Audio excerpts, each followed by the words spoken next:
Hey you guys, welcome back to my channel. It has been about a month, I believe, since my last upload, and that is because I finally had the baby. It only took forever, and she's right here, so if you hear little things, she's right here. I'll show you her in a second.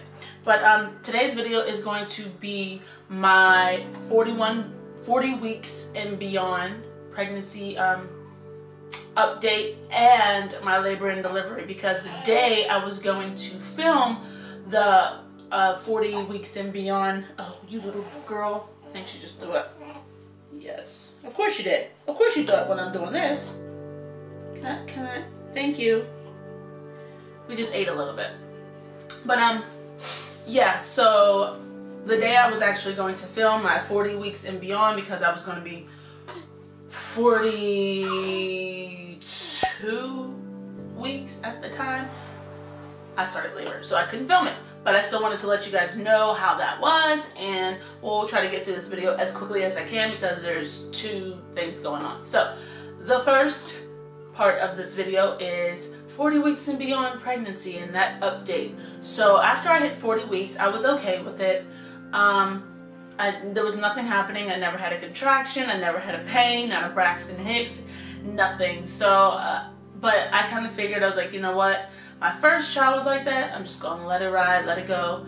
I hit 40 weeks on August 1st, her due date, and I went to the doctors and they said, you know, nothing's happening. Your cervix is still all the way up there. Nothing's dropping. So we'll just play it by ear. You'll come in next week. So I'm like, all right. He's like, and after next week, when we check you, my appointment was scheduled for the 9th. And he said, when we check you, if there's nothing, then I will schedule your induction. Or, yeah, I guess that's what it's called at that time. So I'm like, oh, all right. He had to do this for the first child. I had the same doctor. I wanted to keep the same doctor. So he had to do this for the first child. And I'm like, oh, here we go again. So he was like, if there's nothing happening by the 9th, you'll be scheduled to be induced the 13th or the 14th. That way we make sure we get her out before 42 weeks, because at August 15th, she would have been officially 42 weeks. So I was like, all right. I pulled up my app and I wanted just to say like how I was feeling and everything. Where's my Ovia app? Here it goes. On the 30th, right before 40 weeks, my mood was like sad and blah because nothing was happening. My symptoms, my stomach was itchy.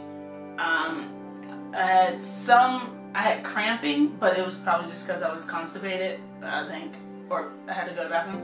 I was really tired. Like, I was exhausted all the time. I had like my hands, like my joints in my hands hurt. My knees hurt. Like really weird joint pain. I had normal backaches. I told you guys that before that I had backaches.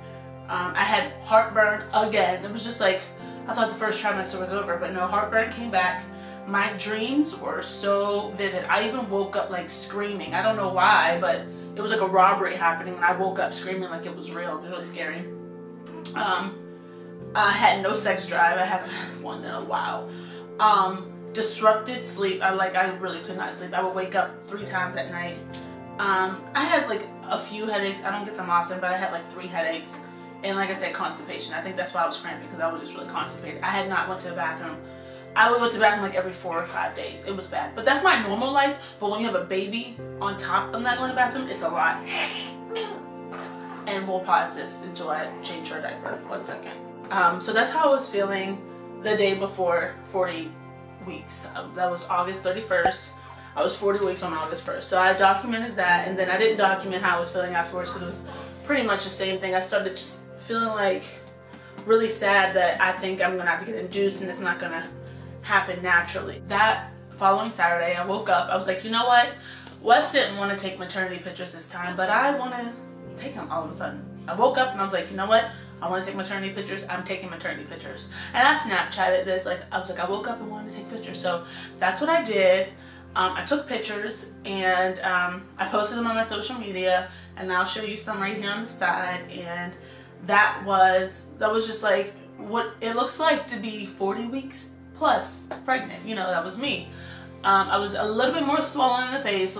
That double chin was so nice. This nose was so nice and thick. Monday came around, I went to work. Everyone's like, why are you at work? I'm like, because there's still a baby in my uterus. Like, you gonna pay my bills? Oh, okay. So Monday rolls around and I'm still at work. Monday night, I come and I'm at home and I'm just sitting there like, oh my gosh, it's Monday, she's still nothing. We are almost a full week past the due date. And I sat around and thought about it and got sad and sad, and I said, you know what? I'm going to Google ways to naturally induce your labor. And I Googled it, and it's like when you first Google it, it's like you'll see a list of 8 things. It's that link. I hit that one, and it was like doing these yoga stretches, and doing squats and lunges and like having sex and all that. And like, sex was the last one on the list. So I just like started checking things off the list. I was doing yoga stretches, I started doing lunges, I started doing squats. I drank organic raspberry leaf tea. That wasn't on there, but I knew it was something that helped induce labor. And so I didn't get to the last one. I didn't get to the intercourse one. So, because I was tired. I started doing this at like 11 at night. I was like, I don't care. Something's got to give. Like, she's got to come before my next appointment on the 9th, right? So, I am sitting there and I fall asleep, and in the morning, I hit up the last option on the list, right? To induce the labor. I go to work and I'm sitting there and I'm talking, and me and Wes are just texting, and I'm trying to look at these texts now, but so I called him at 12. I'll insert screenshots for you guys to see. So I called him at 12. At like 12 o'clock when I ran to the store. I ran like to Dunkin' Donuts to get some hash browns because I hadn't really eaten yet. Good job, you burped. I hadn't really eaten yet, and I know I need to eat. So he didn't answer. So when I got back to work, it was like a 10-minute situation. I got back to work and I texted him like, you failed the baby call. Like that was a test. At that time I had cramping. I had started having cramping, and I'm like, I think I just have to go to the bathroom. But I wasn't for sure. I had to wait till I got back, and then so lo and behold, I went to the bathroom. I had to go move my bowels, so I did that. And then later on, about an hour later, I felt cramping again. I said, oh my God, I gotta go move my bowels. So now this is us getting into labor and delivery at this point. Because but in my head, it's just, I have to poop. Like it's been 5 days since I last pooped. So in my head, I just have to poop. Like I'm really, really backed up. And that's my normal life. Like it will get that intense. So that's me at 4. I'm just thinking like this, oh wow, great. I just have to go to the bathroom. Like wow, there's nothing happened. I still didn't think I was in labor. So around 1 o'clock, I text him, I download a contraction app. And I'm like, I'll test it out, I'll see. Cause I had to go to the bathroom again. But it would be like a strong cramp for me to go to the bathroom. And I'm like, what the heck? Alright, cool. So then I will leave screenshots here of me timing the cramping session. Cause it started to become 5 minutes apart. And every like half an hour in that time frame, half an hour to an hour, I had to go to the bathroom on top of the cramp. So I'm just sitting there confused. The beginning of it was about every 5.5 minutes, and it lasted about 30 to 45 seconds. That was the range. But that doesn't tell you to go to the hospital. And they were only happening in the front. They didn't wrap around my entire waistband. So I'm like, oh, I think I've got Braxton Hicks, and that's what I'm telling Wes, like, I think I have Braxton Hicks. And he was saying like, I don't like August the 7th. I'm like, you gonna like it today, because she needs to come today. So I'm sitting there and I'm just timing them, and I started timing them at 1 o'clock. And then by the time 3 o'clock hit, they just started becoming like a little bit uncomfortable, where they weren't like I couldn't walk because I was still walking and everything. It was just like, I don't want to sit here and help someone with their computer problem on top of this cramping. Like it's just so uncomfortable, and it's annoying at this point. Like, because I'm just thinking these Braxton Hicks are super annoying. You're not doing anything, and I have to sit here and deal with you. So I call my boss, and I'm like, hey, Keith, I think today's gonna be my last day. So at this time I had an hour and a half of overtime already. So I was like, yeah, I don't think I'm gonna come back. He was like, all right, don't worry about it. You already have your overtime. It'll cover you the rest of the day. So go head home. And he was like, you better not come back tomorrow. I was like, I hope I don't, but you know, if this is just a false alarm, if these Braxton hits stop, I might be back tomorrow.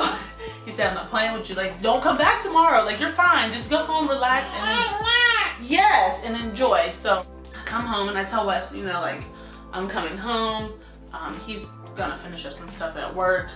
And it like was a bummer. I'm like, all right, whatever. But his mom came over, and I was just like sitting there. I tried to eat a PB&J. I didn't even finish it, and I was just like, I want to go take a bath. So she actually, like, because I have a 6-year-old that gets filthy dirty, of course, and I didn't clean out the bathtub. I mean, got out the tub the night before because I was doing my stretching, trying to induce labor. So I'm like, oh, the bathtub's dirty. I'm cleaning out. And his mom was nice. She cleaned out the bathtub for me so I could sit down and take a bath. And I was in that tub for like an hour. I want to say it was an hour, maybe a little bit over an hour. And I was just sitting there, and I would feel, by this time, it's now about 4:30, and I'm sitting there, and I'm just like, sometimes, like, I start feeling it wrap around my back, and I'm like, I think this is real contractions now, like, ooh. And I'm just sitting in the tub, and I would breathe through them, literally deep breaths in the nose, out the mouth, very slowly. I'm filling up my stomach, expanding my stomach, because that just helps you relax and just let the contraction do what it has to do. And that's just something I read in my hypnobirthing, my first child. So all of that just kind of came back again, of course. And I'm just sitting there in the tub, and I can see like my stomach look deformed. Like it started to look flat at the top, and then just like this weird bulging at the bottom. Because she was dropping. Like she hadn't even dropped, you guys. Like she might have dropped. Literally, she might have dropped a week before she came, but it was just a little bit. Like I could still zip up my pants, so it wasn't that big of a drop, right? But this was like weird. Like I could see, it wasn't like just a circle. It was kind of like ridges. Like I could see her limbs and stuff, the shape of them. I was just like, that's weird. But I would sit back and I would just keep laboring. Apparently I was laboring, but sometimes it would not be on my back. So I'm like, I don't know what this is, and I'm still timing them at this point. Nothing is consistent, by the way. Nothing is consistent at this point. Before I had a grasp on it, like 5.5 minutes, 30 to 45 seconds long, right? I had a grasp on it. Some of them might be like a minute apart, and they might last for like 30 seconds. That was me having to go to the bathroom during that contraction. Like, as soon as I went to the bathroom, of course I'm 2, it was gone. So I'm just like, this doesn't make any sense. Like, is this just me cramping because I've been backed up for all these days? Like, what is this? So I get out the tub. By that time, I lotion and everything, get some fresh clothes on, and Wes gets home. So now I'm in my room, in my bed. Sometimes I had to labor on the toilet because, you know, a contraction caused me to go to the bathroom. And by this time, they are wrapping around my back. But I'm walking up and down the steps. I'm walking around the house. Even though they're strong, I just like push and walk through it and don't squeeze and don't tense myself up. I do all that. And then it starts to become a little strong, where I lay in the bed and I'm just like taking a deep breath. And in between contractions, at this time, it's around like 6:30, almost 7 o'clock. And I call my gram, and I'm just like, Gram, I'm pretty sure I'm in labor. Just want to let you know. Like, I'm able to call people in between the time because they're like 2 to 3 minutes apart. They're still not close. So I'm like, if anything, I'm like maybe 2 centimeters, right? And last time I went to the hospital with my first child, I was throwing up during the contraction, and I was only 2 centimeters. So I'm just like, well, this time you just shit in Malaysia, so I mean, that's better, right? And you're probably just still 2 centimeters. So I'm just sitting there, and then I sometimes lean over my bed and I do the contraction there. Sometimes I sit on the edge of my bed, put my feet against my wall because I'm pretty close to the wall, and I just relax and do the contraction there. And then I will have to go, the last contraction where I was like, I gotta go. It was one that took me to the toilet, but I literally felt the opening. I felt it go like this. I was like, whoa, like I was just like, yup, time to go. Mind you, there's no water breaking, there's no bleeding, there's no mucus plug, like nothing like that. You know, a couple days before all this happened, there was discharge, but I thought it was just because I was constipated. Like, that happens to women. It's just like that, and that just happens to me in normal life. So I was like, that's about it. But I had called my doctor on my lunch break at work, and she had mentioned, she was like, well, if you're having that, you might want to go to the doctor's today. And I was like, oh, okay. But I didn't go. Well, it was his assistant that told me that, but I didn't go because I was like, oh, you know what, it's just me having to go to the bathroom, right? So this whole time, I had been told at 12 o'clock to go to the doctor, but I didn't go. We left somewhere between 7:30 and 8 o'clock, and I get to the hospital, and I'm walking into the emergency place, and I don't want Wes to hold me. I don't want Wes to hold my hand. Like, I thought I was going to want to labor with Wes this time, you know, just have that intimate moment where you just lay there together and he helps me. I was okay. Just get out the room, let me breathe by myself. And he just like did things around the house, took the dog out, fed the dog while we were doing that, while I was laboring in the house. So I get to the hospital and we have to go through the metal detector, and the guard sitting there, he was wanding someone else when we came in, and a contraction hit me as I came in. I was like, whew, and I was just like started walking in circles to get through the contraction, and I was like, I gotta go through the metal detector. He was like, no honey, he got the wheelchair. I'm like, I don't want to sit down. Like, sitting through these contractions are the worst. Like, I don't want to sit. And after that big contraction that, you know, took me to the toilet, I walked through the next one to the car, everything. I didn't care. Like, I'm not sitting. When I sat, it was worse. So he was like, I was like, no, it hurts too bad to sit down. So he makes me sit down. Wes pushes me through. He goes to the metal detector. He pushes me to the front desk. And the lady was like, you know, how far apart are they? Like, I couldn't even tell her because none of it made sense. I had to show her the screenshots that you guys see here. And I was like, there's no water breaking. I was like, I don't know what's going on. I don't know how far I am because the timings are all off. It's just the weirdest thing. And so she said, okay, a nurse is coming with you. So there's another girl there that's pregnant. Her water broke and she's not due till September. And she was walking. And I was like, no, you can sit down. Like, your water has broken. Mine is not. I'm just going through contractions. Mind you, I'm thinking I'm like 3 centimeters at this time. Like, that's it. Because I don't know. So there, she's like, no, honey, you sit down. You're fine. I'm fine. I'm not in too much pain. I'm just cramping.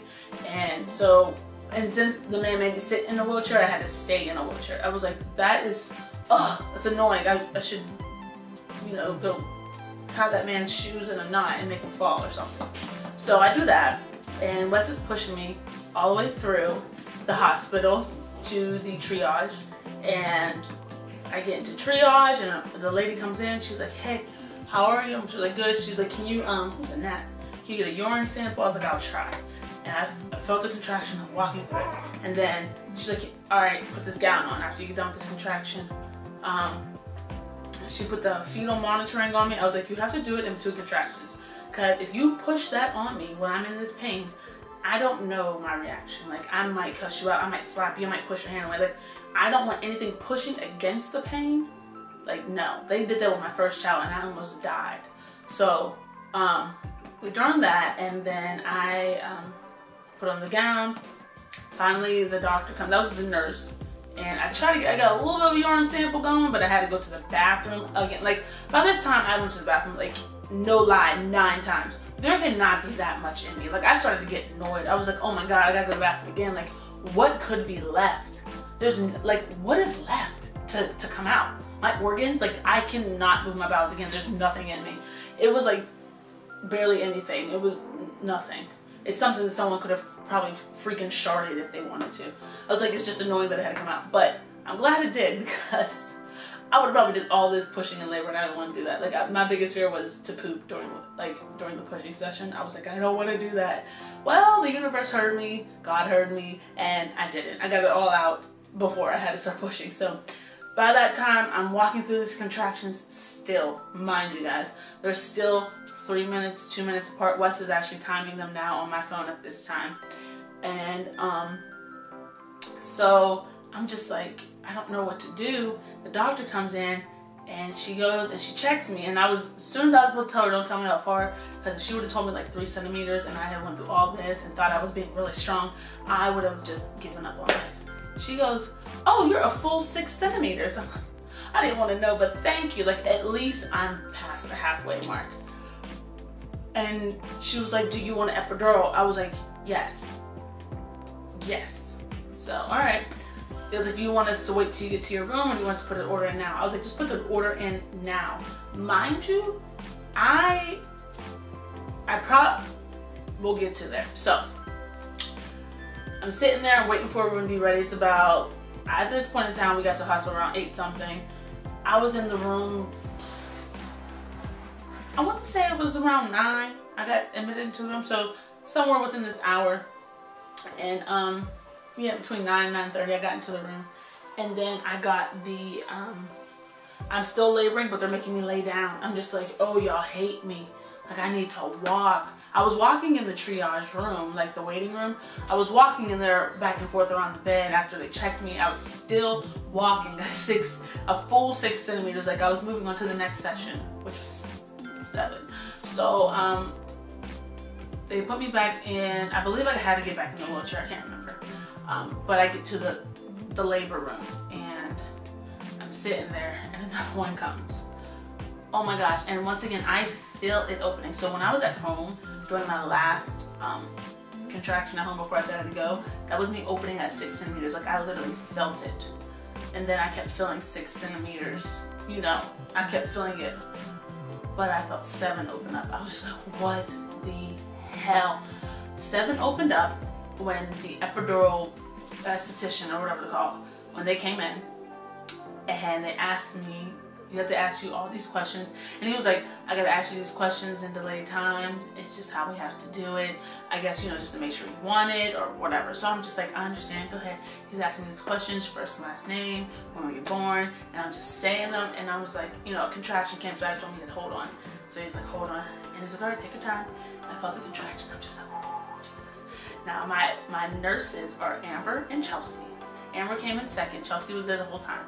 Chelsea kept trying to do this fetal monitoring on me. Chelsea, we shall not push when there's a contraction.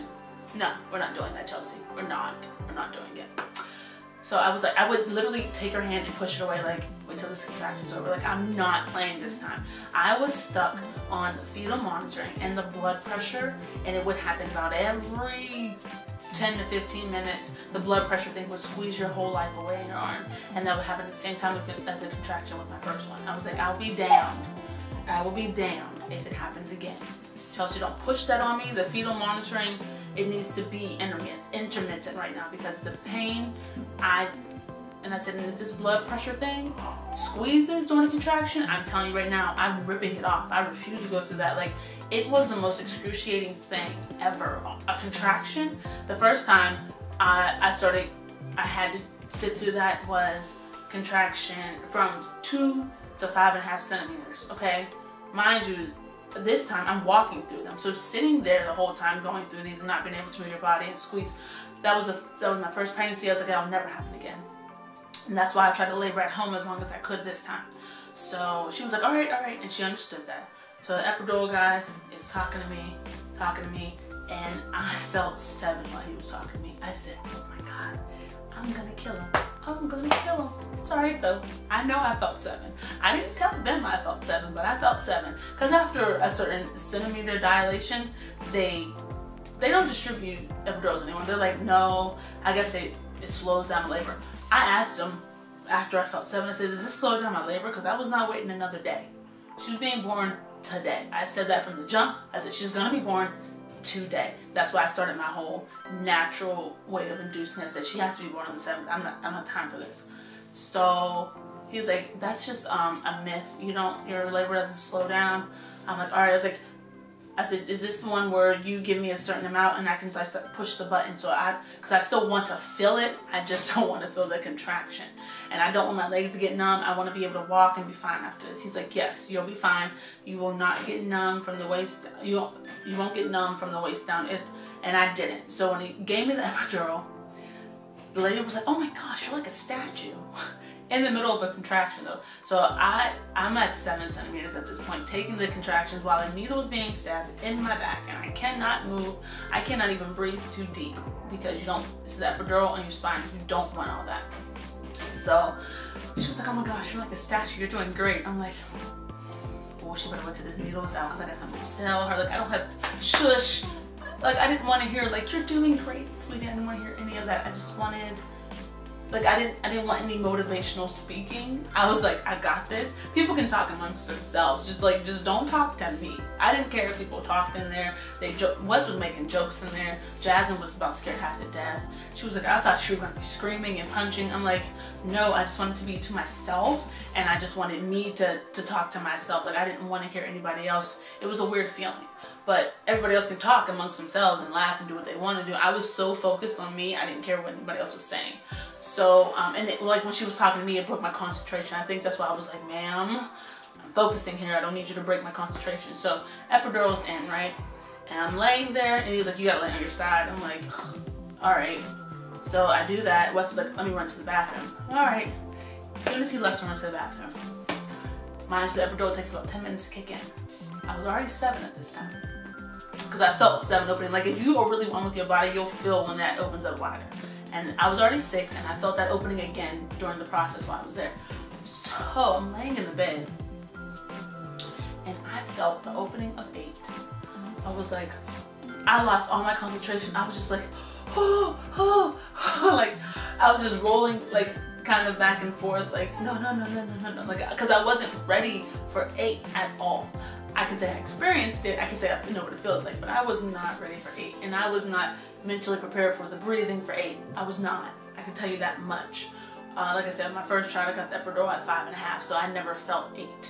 Or shoot, I probably never felt 6, actually, now I think about it. So I'm just like, wow, that was 8. Jesus. I felt 8, and I knew when 9 came, because I felt the pressure of her coming down. Like, I can feel her coming down. I can feel my legs. I got up and walked again afterwards. I did that with my first child too. Both children, I got up and walked. That was perfectly fine. But yeah, I felt the pressure of her being really close at 9. And, but I didn't feel the contraction for 9. At that point in time, just right underneath your stomach where the contractions are, like, that's where the contractions happen, and around your back, that was just numb. Let me see if I can show you guys. Like, this part of my stomach right here, down underneath here. That was the only thing numb. And around my back, like I said. So, and I had touched it. I was like, oh, it's numb. He was like, yeah, that's all we're gonna do. We're just gonna numb right there. I was like, good, I don't want any more. I never pushed the epidural. The first dose that they give you is all that I had. I never pushed it again. I felt the pressure of the contractions, but because I had felt 8, the force of the 9 and 10 were like 1 all over again. So I'd never pressed it again. I was like, I already been through that stage. I'm good. I can breathe through that. And then so 10 came, but I didn't know 10 came. I just said, oh my gosh, I feel like I have to poop.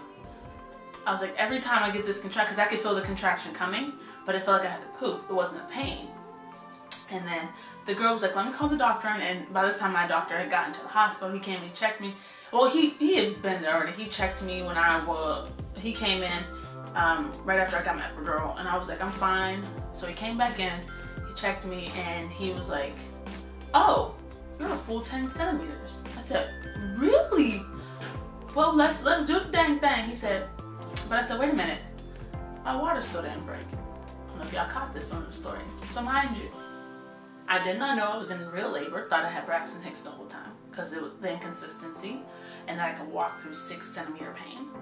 I walked through 7. No, I didn't walk through 7. I was breathing through 7 and sat down through 7. That's when I was getting my epidural.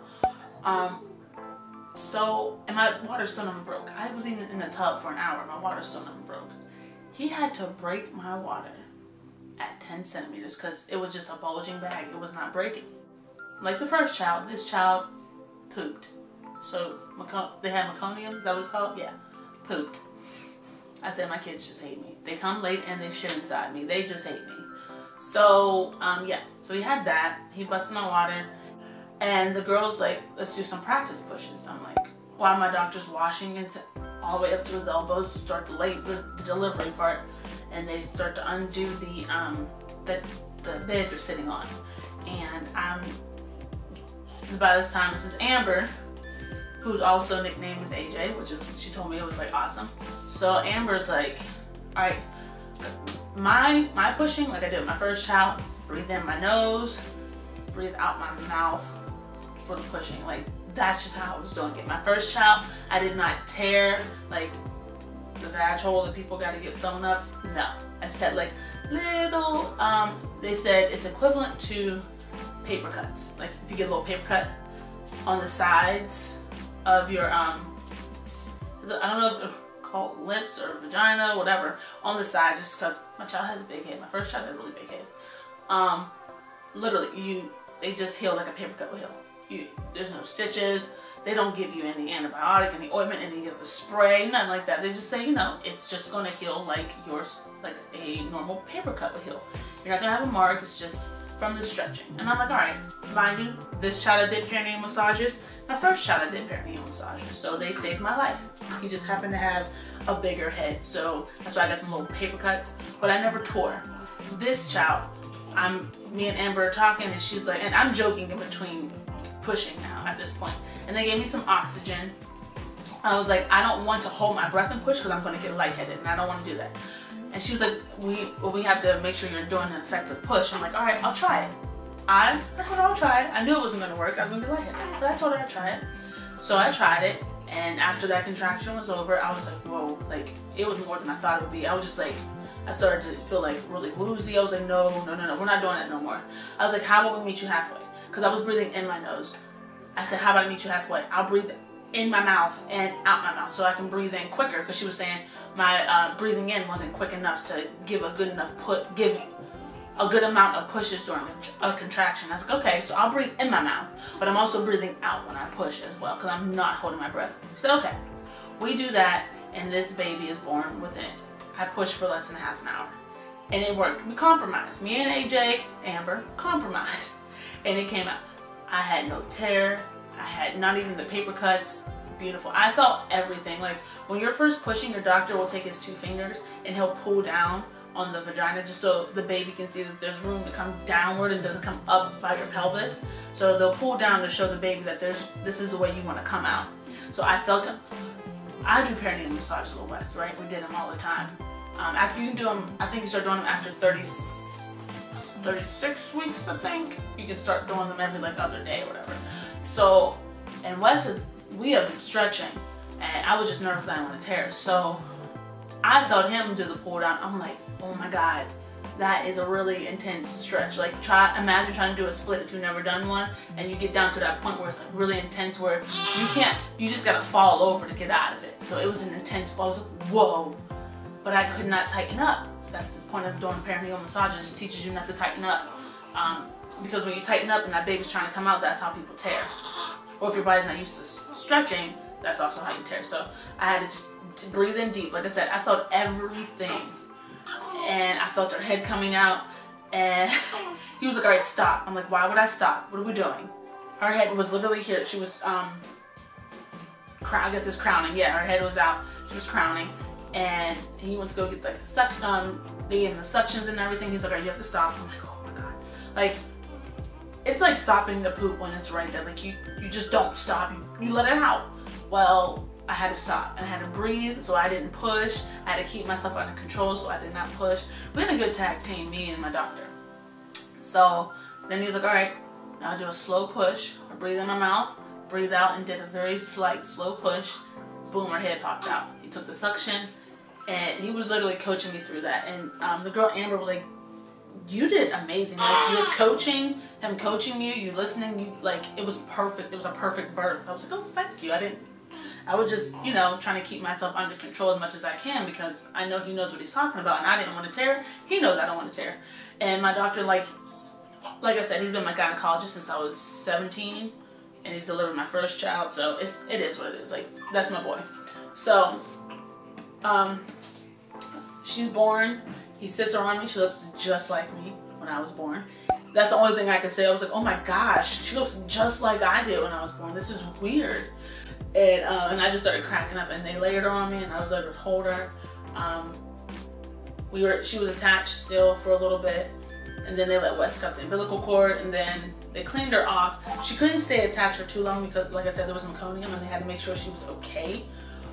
So we couldn't do like the full 3-minute attachment, but she was on there for about a minute. And she's fine, she's healthy, she's fine, so that was alright. And then we had to wait for my placenta to come down because he let it come out naturally.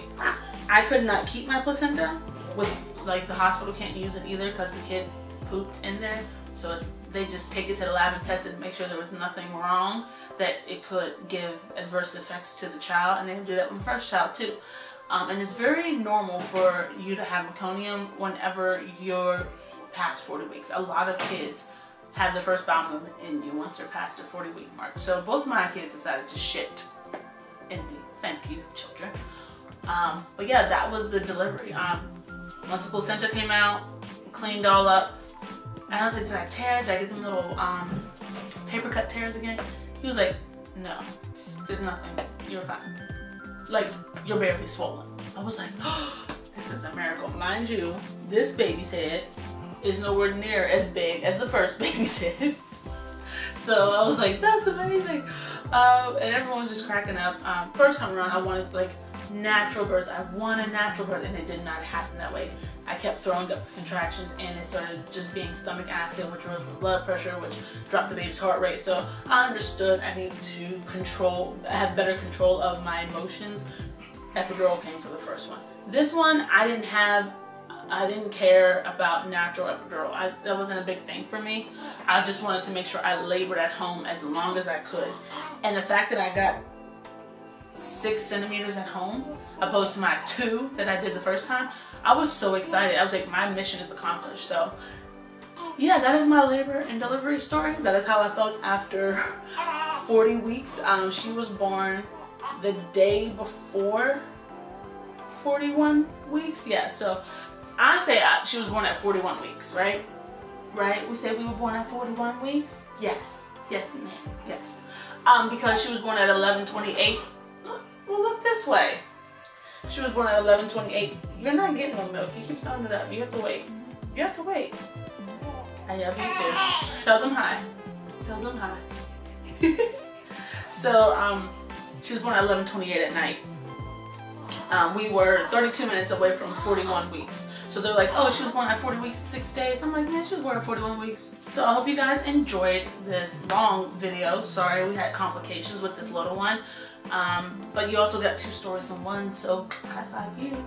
And yeah, thanks so much for watching, you guys, for supporting all those that supported me and gave me congratulations. Like, you guys are awesome. You sent me blessings. You're amazing. Thank you, thank you, thank you. You have a healthy baby. Let me just show you guys my quick belly shot. This is 2 weeks postpartum. I was gonna do this 1 week postpartum, but my baby blues got a little intense last week, and I started doing more stuff around the house thinking I was okay because, like I said, I didn't really have any complications, and I started to hemorrhage, so I had to sit my black behind down. But I'll show you 2 weeks postpartum belly. Hopefully that's good enough for you guys. This is just my gutchie, so you can see a real shot of my belly. So this is it from the front. I still have my line. I forget what this line is called. And I am 172 pounds. I was 192 when I gave birth. And this is it from the side. So this is where we're at 2 weeks. Hope you guys enjoyed this video, and I will see you in the next one. Bye.